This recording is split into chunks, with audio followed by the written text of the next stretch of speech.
দেখতে দেখতে দুর্গাপুজো শেষ, লক্ষ্মী পুজোও এসে গেল। সকালবেলা চা খেলাম, তারপরে বাজার থেকে মা সব ফল মিষ্টি কিনে আনলো। আমি পুজোর জোগাড়গুলো করে দিচ্ছিলাম, সবকিছু সাজিয়ে সিংহাসন পরিষ্কার করে সবকিছু রেডি করে দিলাম। মা তারপরে পুজো করতে বসলো আর আমাকে দায়িত্ব দিয়েছিল ধনুচি জ্বালানোর জন্য, যেটা আমি ফার্স্টের দিকে তো পারছিলাম না। তারপর বেশ কয়েকবার ট্রাই করার পর মোটামুটি জ্বালিয়েছিলাম।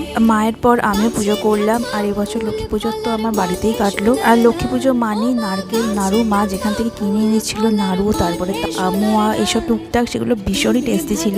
মা পুজোর পর প্রসাদ ভাগ করে দিল। আর বেস্ট পার্ট হচ্ছে নাড়ু।